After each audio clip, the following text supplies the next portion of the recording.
주변으로 오늘도 성령 충만한 예배 되기를 간절히 소원합니다. 사람의 신체는 70%에서 80%가 물로 되어 있습니다. 그래서 만약 몸무게가 200파운드면 160파운드가 물이라는 것이죠. 그래서 사람 몸에는 물이 없으면 생명과 직접 연관이 됩니다. 그래서 물이 없으면 생명이 끊어지죠. 다시 말하면 걸어다니는 물통이라고 할 수 있습니다. 우리 사람 몸이 신체에 물이 부족하면 피부가 갈라지고 또 몸이 건조해져서 건강에 많이 해롭습니다. 그리고 피부가 갈라지고 점점 몸이 쇠약해지는 것을 알 수가 있습니다. 이 물은 관절에도 굉장히 많은 영향을 주는데 물이 부족하면 관절이 빨리 상하고 아픕니다. 그래서 모든 병의 원인이 바로 물이고 혈액이라고 의사들은 말하고 있습니다. 우리 몸에 혈액이 잘 순환되지 않으면 사람이 오래 살지 못하고 일찍 죽습니다. 그래서 이 과학자들의 말에 의하면 몸에 수분이 부족하면 생각하는 것도 귀찮아지고 공부하는 것도 귀찮아지고 또 무슨 연구를 할 때 연구의 성과가 별로 나지 않는다고 말하고 있어요. 그만큼 물이 중요하다는 것입니다. 그리고 몸에 나쁜 것을 밖으로 밀어낼 때 어떻게 나오죠? 바로 눈물과 땀으로 나온다고 말하고 있습니다. 그래서 몸에 나쁜 것을 눈물과 땀으로 다 밖으로 내보내는데 그렇게 하지 못하면 몸이 아프게 되는 것이죠. 몸에 수분이 모자랄 때 고통과 갈증이 옵니다. 그리고 목마름이 생긴다고 말하고 있습니다. 또 입술이 마르고 두통이 생기고 피부도 점점 나빠지고 또 몸도 점점 약해진다고 말하고 있어요. 그래서 우리가 갈증이나 목마름이 있을 때 물 마시지 않으면 큰일 난다는 것입니다. 물을 마실 때에 갈증이 해결이 됩니다. 그때 운동하면 쓰러집니다. 그때 일을 하면 넘어집니다. 그때 몸을 무리하게 쓰면 갑자기 몸에 이상이 생긴다는 것이죠. 갈증이 날 때 물을 꼭 마셔야 됩니다. 생수를 마셔야 합니다. 생수. 아주 깨끗한 물을 마셔야지 몸이 건강해지죠. 그래서 우리가 좋은 물을 마시는 이유가 바로 거기에 있습니다. 그렇다면 영혼은 어떻습니까? 이 영혼에 생수가 공급되지 않으면 아주 다양한 경보 장치가 울립니다. 그것이 무엇일까요? 막 화를 잘 내는 사람들, 화를 내는 사람들, 분노를 내는 사람들이 있죠. 갑자기 큰 소리 막 지르고 다른 사람에게 화를 내는 사람들이 있습니다. 바로 영혼의 경보장치가 울리는 것입니다. 그 다음에 근심과 걱정이 끊어지지 않는 사람이 있습니다. 교회는 열심히 다니는데 매일 걱정하고 매일 염려하고 매일 근심을 달고 사는 사람들이 있습니다. 그런 사람들은 영혼의 경보장치가 울린 것입니다. 이 영혼의 갈증은 병이 아니라 경고입니다. 그렇습니다. 육신의 갈증이 물을 공급하라는 경고이듯이 영혼에도 영적 수분이 공급되지 않으면 이런 경고음이 울린다는 것입니다. 우리 한번 곰곰이 생각해 봅시다. 우리 마음의 경고, 감정의 경고, 육신의 경고 이렇게 세 가지가 있습니다. 다시 말씀드립니다. 마음의 경고, 그다음에 감정의 경고, 육신의 경고 이렇게 세 가지가 있는데 우리 영혼의 갈증이 날 때 흔히 영혼육이라 불리는 우리 존재는 끊임없이 경고음을 냅니다. 아주 내가 외롭습니다. 외로워서 어쩔 줄 몰라 하죠. 혼자 있는 것을 싫어하게 되고 지금 한국에서는 고독사가 많이 많다고 하는데 혼자 사는 사람들이 굉장히 외로움을 타는 그런 것이 있을 수 있죠. 그 다음에 아주 밤만 되면 두려움이 찾아오는 사람들이 있어요. 두려워서 잠을 못 자고 밤새도록 눈을 뜨고 지내는 사람들이 있어요. 그 다음에 분노가 일어나는 사람, 아까 말했죠. 분노가 일어나는 사람들, 염려하는 사람들, 또 불안해하는 사람들, 모두가 이 모든 것이 영혼의 경보음입니다. 그래서 영혼이 갈증이 왔다는 그런 신호예요. 그럴 때는 무엇을 해야 됩니까? 무엇을 해야지 해결되겠습니까? 영혼의 갈증이 신호가 왔을 때 바로 생수를 마셔야 됩니다. 할렐루야. 오늘 말씀에 보면은 생수의 강이 흘러나오리라 그렇게 말씀하고 있죠. 생수를 마셔야 됩니다. 바로 이것은 성령을 말합니다. 성령을 마셔야 된다는 것이죠. 나를 믿는 성경 이름과 같이 그 배에서 생수의 강이 흘러나오리라고 말씀했습니다. 그래서 우리는 영혼이 갈증할 때 빨리 말씀을 먹어야 돼요. 말씀을 먹어야 됩니다. 그러면 갈증이 조금 해소가 됩니다. 우리 요한복음 4장 14절을 보면은 그 말씀 나옵니다. 같이 한번 요한복음 14장 14절 말씀을 같이 한번 읽어보겠습니다. 시작. 내가 주는 물을 마시는 자는 영원히 목마르지 아니하리니 내가 주는 물은 그 속에서 영생하도록 솟아나는 샘물이 되리라. 아멘. 우리의 갈증을 해소하는 것은 바로 이 샘물입니다. 샘물. 주님이 주시는 샘물을 마실 때에 100% 그것이 해결될 줄로 믿습니다. 다른 것으로는 이것이 해결되지 않습니다.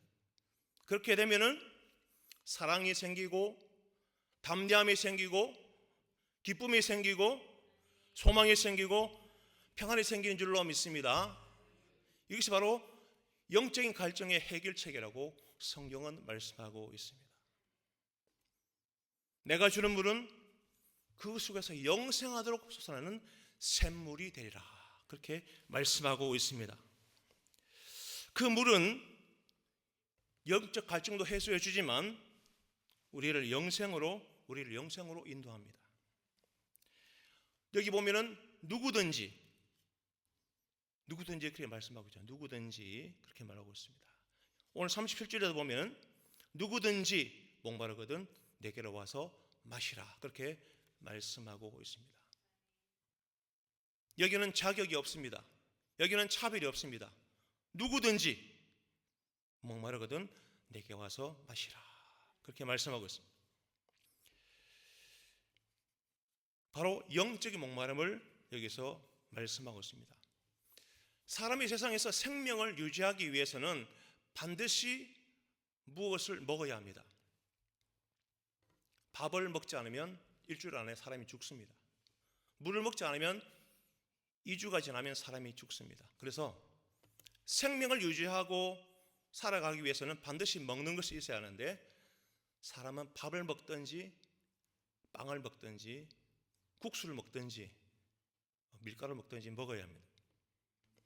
자, 사람의 마음, 정신 이것도 무엇을 먹어줘야 되는데 책을 많이 읽어서 교양을 쌓아서 마음의 양식을 삼기도 하고 사람의 영혼도 양식을 먹어야 하는데 영혼의 양식은 무엇입니까? 바로 이 성경 말씀입니다. 말씀을 열심히 먹으십시오. 그러면 건강할 줄로 믿습니다. 생명이 떡이라. 예수님이 나는 생명이 떡이라고 말씀하셨죠. 왜 생명이 떡이라고 말씀하셨을까요? 이것을 먹을 때에 그 속에 생명이 살아나기 때문에 이것이 생명이 떡이라고 말씀하고 있습니다. 여러분 주님과 하나님의 말씀을 열심히 먹으시기를 바랍니다. 먹을 때 열심히 먹어야 합니다. 시편 42편에 보면은 하나님이여 사슴 시냇물을 찾게 갈급한 것이 내 영혼 주를 찾게 갈급하나이다. 하나님이여 사슴 시냇물을 찾게 갈급한 것이 내 영혼이 주를 찾게 갈급하나이다. 다윗에게는 영혼이 마셔야 할 물이 필요했습니다. 다윗의 목마름이나 영혼의 목마름을 해결할 수 있는 물이 그에게 필요했습니다. 성경에서는 이 물을 생수라고 말하고 있습니다. 이 생수에 대해서 성경은 여러 곳에서 말씀을 하면서 규정한 진리 우리에게 가르쳐 주고 있습니다. 먼저 하나님이 생수라고 했습니다. 그 다음에 예수 그리스도가 생수라고 말했습니다. 이 생수는 예루살렘에서 흘러나오고 성전의 문지방이나 그런 곳에서 흘러나오고 여호와의 전에서 흘러나온다고 말했습니다. 예루살렘에서 성전의 문지방에서 여호와의 전에서 흘러나온다고 말씀하고 있습니다. 우리가 드리는 주일 예배, 우리 목사님 주시는 말씀을 잘 들으십시오. 그 속에 생수가 있습니다. 할렐루야. 여호와의 전에서 흘러나온다고 성경이 분명히 말씀하고 있습니다. 그래서 예배 시간에 말씀을 잘 들으면 영혼이 건강하게 되는 것이죠.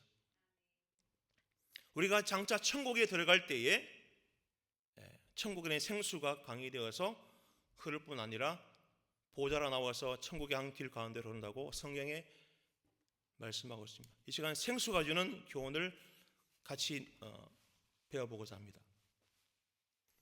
첫 번째로 하나님이 생수라고 했습니다.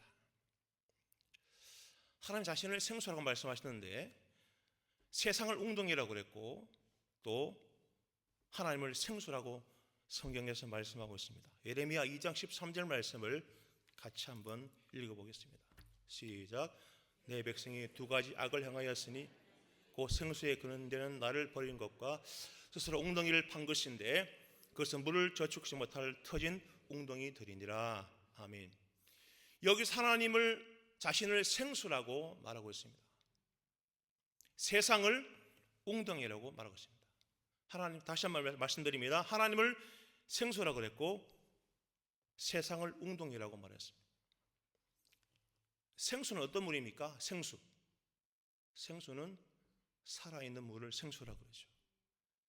이 물은 생명의 물입니다. 웅덩이는 죽음의 물입니다. 예레미야 선지자는 하나님 앞에서 이스라엘 백성들이 두 가지 죄악을 범했다고 크게 책망하고 있습니다. 그 두 가지가 무엇입니까? 첫 번째로 하나님을 버렸습니다. 다시 말하면 하나님을 떠났습니다.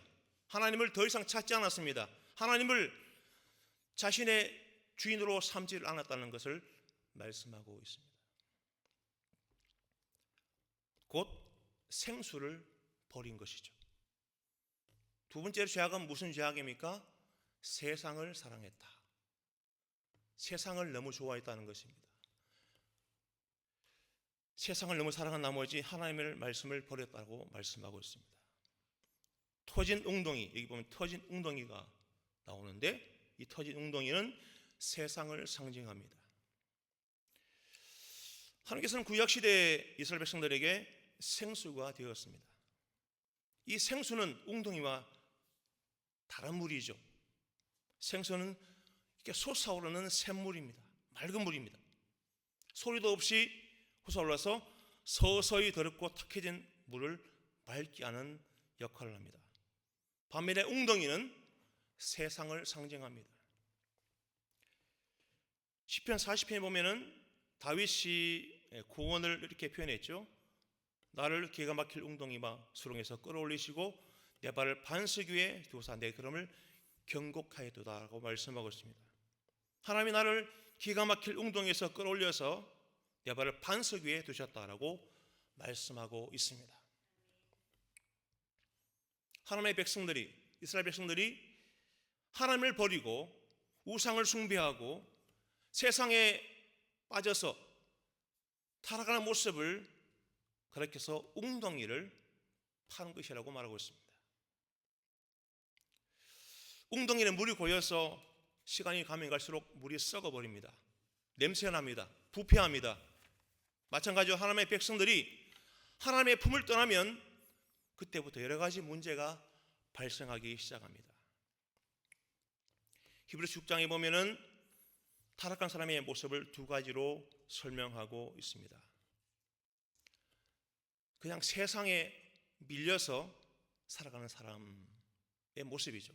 바로 타락한 사람의 모습으로 살아가는 것이죠. 마음이 각박해지고 강박해지고 악해지고 마음이 무뎌지는 것을 말합니다. 바로 이 사람이 타락한 사람이죠. 하나님을 떠난 사람은 마치 관절에서 떨어져 나온 팔이나 다리와 같습니다. 그래서 떨어져 나간 팔이나 관절, 머리, 그게도 고통을 주고 몸에도 고통을 줍니다. 몸과 머리에 장애가 되고 큰 고통을 주는 것을 알 수가 있습니다.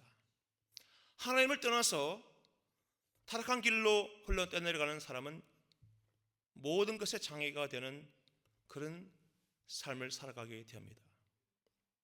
머리가 되시는 주님에게도 장애가 되는 것이죠. 팔이 관절에서 떨어져 나가서 오래 있을수록 더 고통스럽고 제자리에 오기가 너무 어렵습니다. 그래서 하나님께서는 생명이 살 수 있는 물, 영원히 새 힘을 얻을 수 있는 물인 생수를 마시라고 말씀하고 있습니다. 호세아 선지자를 통해서 하나님께서 이스라엘 백성들에게 하신 말씀을 귀담아 들어야 합니다.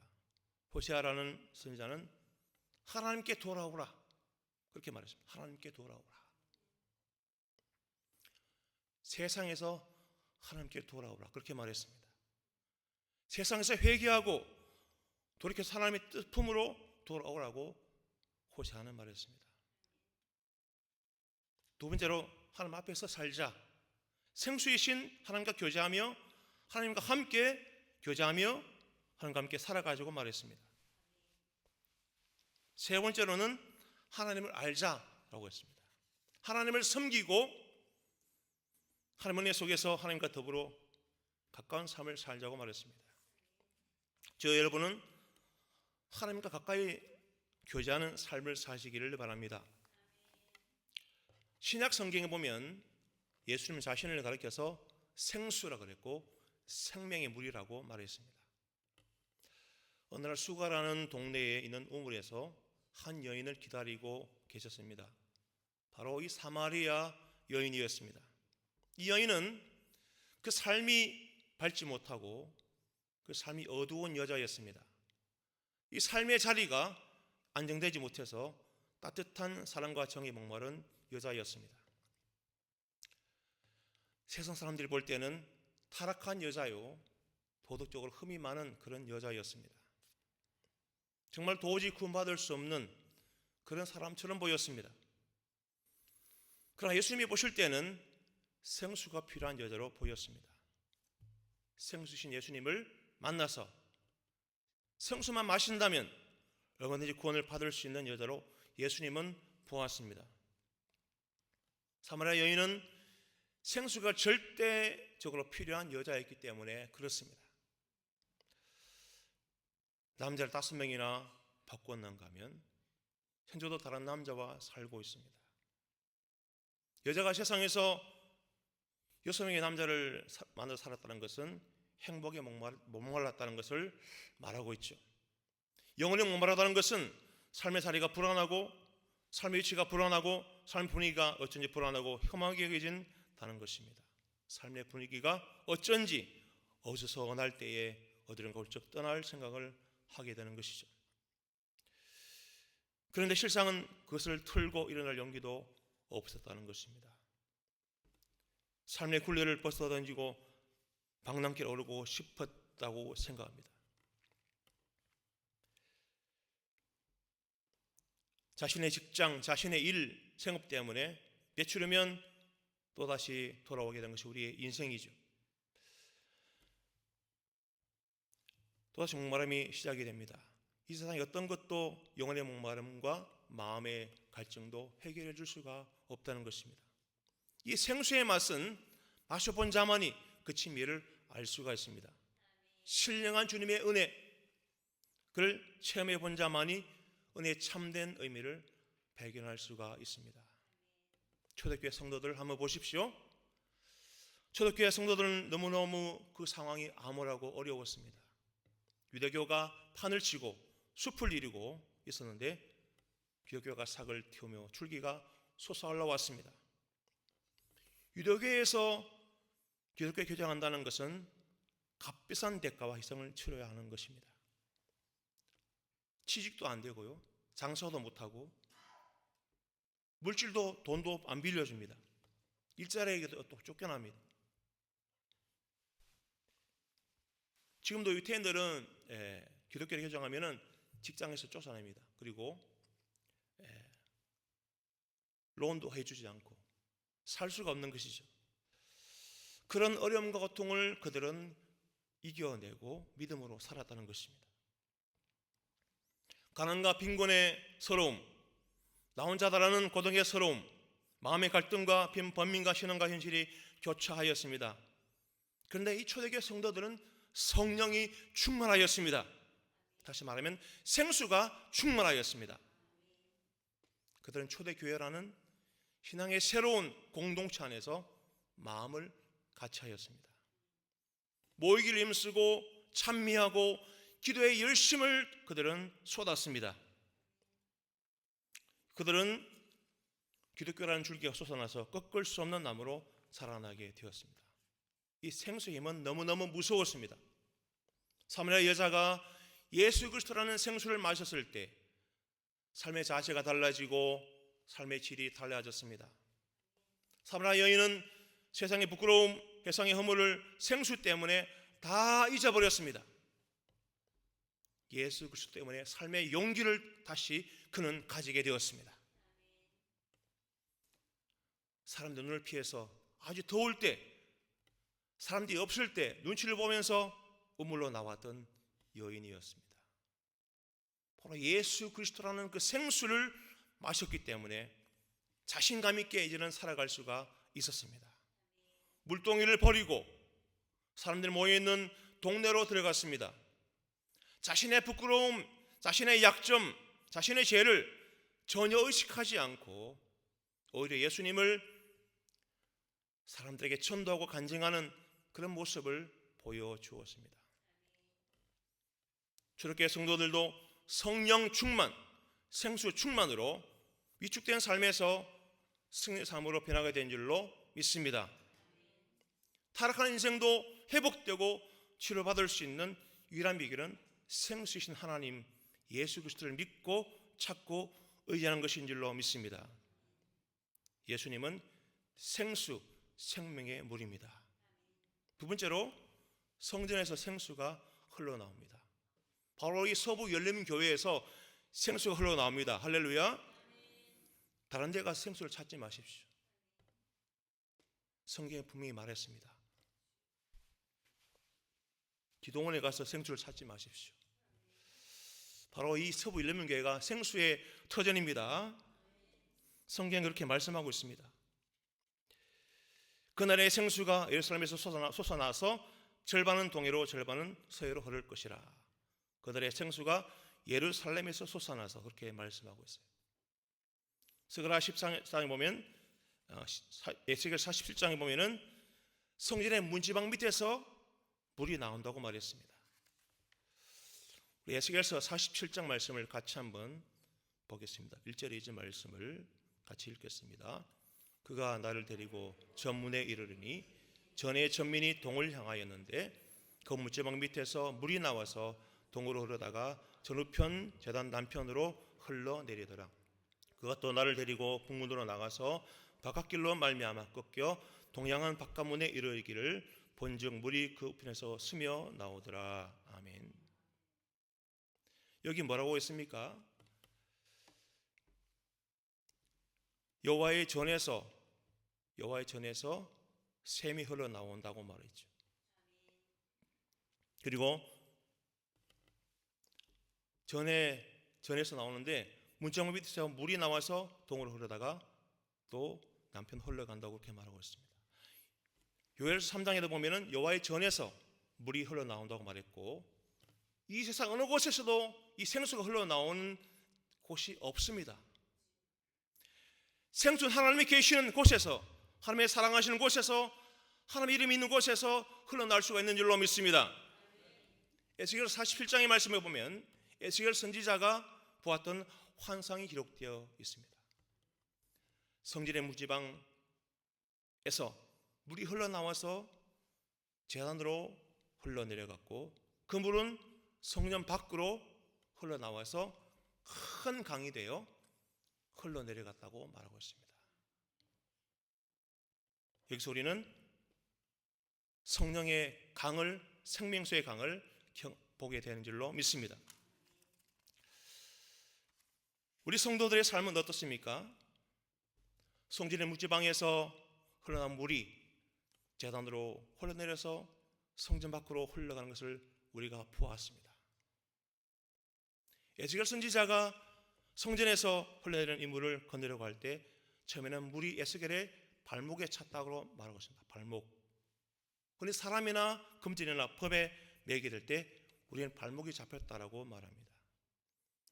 성령의 발목 잡힌 사람은 하나님의 인도하심을 따라 살게 되고 하나님의 간섭을 받게 되고 하나님의 은혜로 살아가게 되는 줄로 믿습니다. 자기 뜻대로 사는 것이 아니라 하나님의 뜻대로 살아가는 삶을 말하는 것입니다. 그 다음에는 물이 에스겔의 무릎에 찼다고 했습니다. 무릎. 이것은 하나님의 은혜가 있을 때마다, 성령께서 역사하실 때마다 하나님께 무릎을 꿇고 기도하는 것을 말합니다. 이것은 굴복과 복종을 말합니다. 여러분,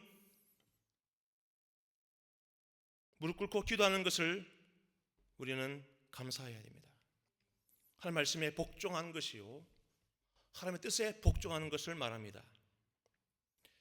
올바른 사람, 올바른 믿음의 사람 되기를 결단하는 그런 모습입니다. 그 다음에 물이 에스겔의 허리에 찼다고 말했습니다. 허리에 찼다. 이 허리는 몸의 중심입니다. 허리가 고장이 나면 힘이 중심 이동을 할 수가 없습니다. 물이 허리에 찼다고 하는 말씀은 성도가 모든 삶을 하나님께 내가 맡겼다는 것을 말하고 있습니다. 100% 주님께 맡기는 삶을 말합니다. 마음의 중심이, 생각의 중심이, 삶의 중심이 하나님께로 이동하는 것을 말하고 있습니다. 마음의 중심, 생각의 중심, 삶의 중심, 하나님께로 100% 이동하는 것을 말하고 있습니다. 신앙생활이 나의 중심에서 하나님 중심으로 바뀌는 것을 말하고 있습니다. 그 다음에는 물이 많아 헤엄칠 물이라고 말했습니다. 성령의 물에 잠기는 성도의 모습인 줄로 믿습니다. 물이 넘치자 에스겔의 발이 땅에서 떨어져서 물에 떠서 헤엄을 쳤습니다. 바로 이것이 성령 충만인 줄로 믿습니다. 성령 충만. 신앙생활에서 이 충만이라면 은혜 충만, 말씀 충만, 성령 충만입니다. 할렐루야. 속으로는 하나님의 법을 따르고 싶지만 밖으로는 자꾸 못하게 하는 것들이 있죠. 죄악들이 있죠. 마음으로는 하나님의 법을, 육신으로는 죄의 법을 섬기노라. 사람의 마음에는 하나님께서 주장하시고 하나님의 뜻대로 하나님을 의지하고 맡기는 영역이 있습니다. 바로 이것이 성령의 내재하심이라고 말할 수가 있습니다. 그렇습니다. 우리의 마음속에 있는 모든 죄악을 물리치고 성령이 이끄는 대로 살아가야 되는 줄로 믿습니다. 힘있게 찬송하고 뜨겁게 기도할 때마다 은혜를 받고 성령 우리를 이끌어 주십니다. 하나님의 말씀이 마음을 주장하고 하나님의 은혜가 마음을 주장합니다. 하나님의 말씀과 하나님의 은혜가 해소적인 마음도, 어두운 마음도, 상한 마음도 다 씻어내고 덮어버릴 줄로 믿습니다. 바로 말씀 충만이요 은혜 충만인 줄로 믿습니다. 이 말씀 충만, 은혜 충만해서 우리의 마음에 하나님의 뜻대로 점점점 가까워지는 것입니다. 하나님에 대한 생각으로 점점점 더 많아지는 것입니다. 내 마음이 하나님에 대한 것으로 충만해지는 줄로 믿습니다. 내 마음을 온통 주장하시고 더 나아가서 내 삶을 온통 주장하시는 하나님의 능력을 덧입게 되는 줄로 믿습니다. 이것이 바로 성령 충만한 줄로 믿습니다. 오늘 요한복음 7장 38절 39절 말씀을 같이 한번 읽겠습니다. 시작. 성령 이름과 같이 그 배에서 생수의 강이 흘러나오리라 하시니 이는 그를 믿는 자들의 받을 성령을 가리켜 말씀하신 것이라. 예수께서 아직 영광을 받지 않으셨으므로 성령이 그들에게 계시지 아니하시더라. 여러분, 신앙생활이 무엇입니까? 성도의 삶이 무엇입니까? 처음에는 하나님의 사랑의 발목에 잡혀서 교회 다니다가 시험과 시련을 통과해서 고집까지 깨어지고 하나님께 무릎을 꿇고 기도합니다. 그리고 삶의 중심을 하나님께 다 드리고 다 맡기고 하나님 중심으로 하나님의 말씀대로 살아가는 삶을 살아갑니다. 결국 하나님의 말씀과 믿음으로 살다가 성령의 인도하심을 따라 천국에 들어가서 영원토록 살게 되는 것인 줄로 믿습니다. 그러므로 성도는 이 세상에서 도저히 구할 수도 얻을 수도 없는 생수를 성전에서 마시며 살아가야 되는 줄로 믿습니다. 이스라엘 백성들이 항상 광야에서 반석에서 솟아나는 생수를 마시면서 힘을 얻어서 가나안 땅을 향하여 나아갔습니다. 오늘날의 성도는 광야와 같은 세상에서 예수 그리스도라는 생수, 성령에서 흘러나오는 그 생수로 힘을 얻어 본향이 천국을 향하여 열심히 달려가야 될 줄로 믿습니다. 나는 목마른 자에게 물을 주며 마른 땅에 시내가 흐르게 하며 나의 영을 내 자손에게 나의 복을 내 후손에게 부어주리라.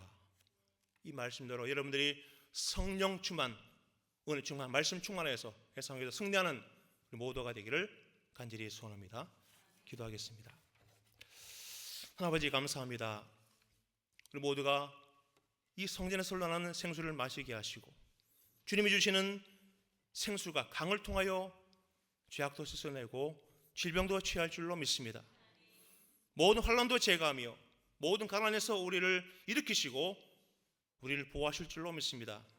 우리 모두가 성령의 생수를 마시고 말씀 충만, 은혜 충만, 성령 충만하여 은혜와 축복을 누리는 우리 모두가 되게 하여 주시고 마른 땅에 시내가 흐르게 하시고 주님의 복을 우리 모든 후손들에게 부어 주시옵소서. 감사드리며 예수님의 이름으로 기도합니다. 아멘.